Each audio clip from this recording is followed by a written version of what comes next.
apa hukum uang dari pengembangan dana pensiun? Sama halnya dengan BPJS jaminan hari tua.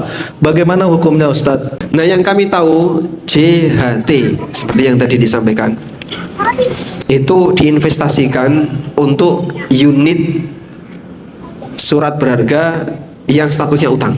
Anda ikut dalam BPJS Ketenagakerjaan, lalu setelah Anda pensiun dikasih dana potongan plus hasil pengembangan, kami sarankan hasil pengembangannya digunakan untuk fasum.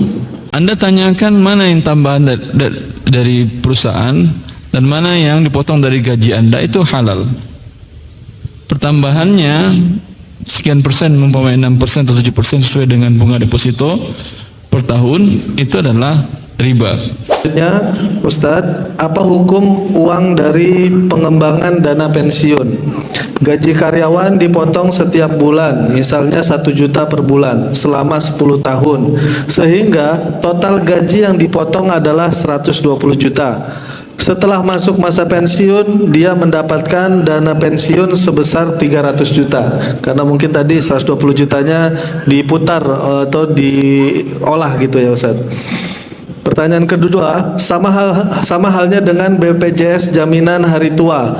Bagaimana hukumnya, Ustadz? Proses perhitungannya kurang lebih sama dengan di atas. Syukran, Ustadz.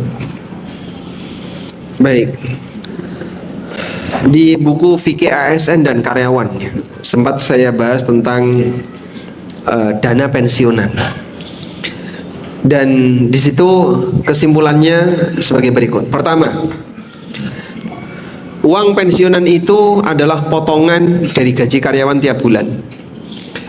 Jika dana itu dimasukkan oleh perusahaan tempat dia bekerja sebagai saham perusahaan, dan di beberapa perusahaan kayak gitu ya, sehingga karyawan dipotong gajinya lalu dijadikan sebagai saham di perusahaan tempat dia kerja, perusahaan tambang biasanya kayak gitu. Sudah, lalu setelah dia resign atau meninggal atau masa kerja sudah berakhir, baru dikasihkan. Nah, saat dikasihkan itu pokok plus bagi hasil tambahan, insya Allah halal untuk diterima.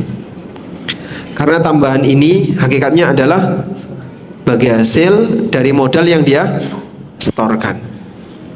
Bisa dipahami ya? Pertama. Yang kedua, yang bersangkutan dipotong gajinya, lalu saat meninggal diberi santunan, diserahkan potongan itu plus santunan. Kau tahu Pak, kalau itu santunan itu ditetapkan oleh pemerintah, ada aturannya. Siapa yang meninggal nanti akan dapat santunan. Maka santunan ini halal, karena negara punya hak untuk memberikan sesuatu kepada rakyat, sehingga tidak ada sisi riba di situ. Yang ketiga, dana pensiunan diinvestasikan ke unit usaha yang lain, tapi unit usaha ini berbau riba.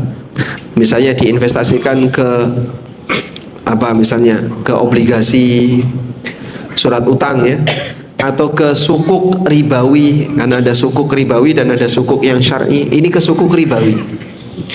Lalu dari situ mendapatkan bagi hasil, maka bagi hasil ini terlarang untuk diambil karena dikembangkan di unit usaha riba.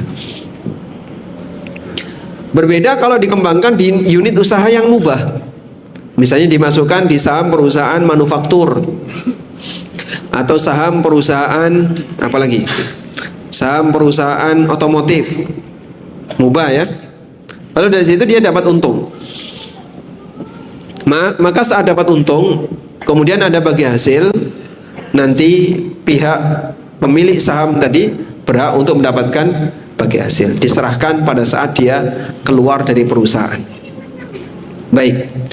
Nah, yang kami tahu JHT seperti yang tadi disampaikan itu diinvestasikan untuk unit surat berharga yang statusnya utang. Bahkan itu ada aturannya. Jadi peraturan penyaluran dana pensiunan ketenagakerjaan sekian persen harus di obligasi. Yang paling besar obligasi. Nah, karena yang paling besar obligasi, maka kami sarankan jika Anda ikut dalam BPJS Ketenagakerjaan, lalu setelah Anda pensiun dikasih dana potongan plus hasil pengembangan, kami sarankan hasil pengembangannya digunakan untuk fasum, tidak dipakai untuk pribadi. Wallahu a'lam. Ustaz, bagaimana hukumnya jika di kantor saya setiap gaji bulanan dipotong untuk BPJS Ketenagakerjaan, lalu jika saya pensiun dan itu bisa saya cairkan, bagaimana hukumnya, Ustaz? Jazakallahu khair. Baik. Ini BPJS Ketenagakerjaan. Ya, itu dipotong dari gaji atau bukan? Iya, dipotong dari gaji, Ustaz. Bulanan.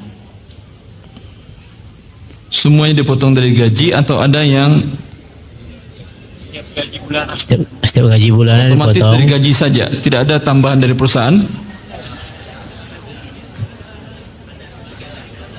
Sebagian dari perusahaan, sebagian dari potong dari gaji. Ya, sebagian lagi tambahan dari deposito uang tersebut. Ya atau tidak? Anda tanyakan mana yang tambahan dari perusahaan dan mana yang dipotong dari gaji Anda, itu halal. Pertambahannya sekian persen, umpamanya 6% atau 7% sesuai dengan bunga deposito per tahun, itu adalah riba. Ambil sebanyak uang Anda, yang ribanya tadi, lihat kondisi Anda ketika pensiun tadi. Jika Anda ada fakir miskin, alhamdulillah.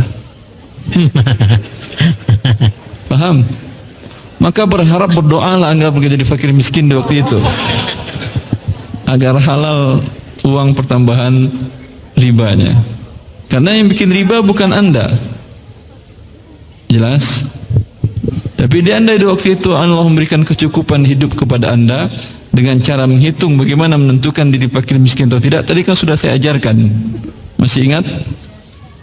Coba bagaimana cara menentukan Anda fakir atau bukan, miskin atau bukan, bagaimana caranya?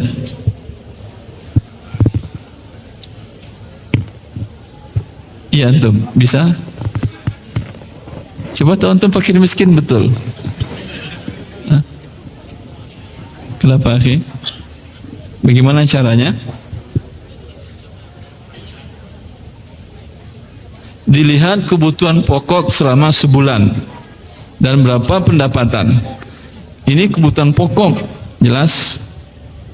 Kebutuhan yang sangat penting seperti tempat tinggal, pakaian, pendidikan anak-anak, dan lain-lainnya. Berapa kebutuhan sebulan Anda? Dan lihat pendapatan. Andai umpamanya kebutuhan sekitar 5 juta, pendapatan cuma 4.500.000 sebulan. Jelas? Berarti kekurangannya berapa per bulan? 100.000. Miskin ya? Miskin. Tapi berapa yang boleh dia ambil? 500.000 dikali 1 tahun, dikali 12 menjadi 6 juta. Sebanyak 6 juta yang diambil masih boleh.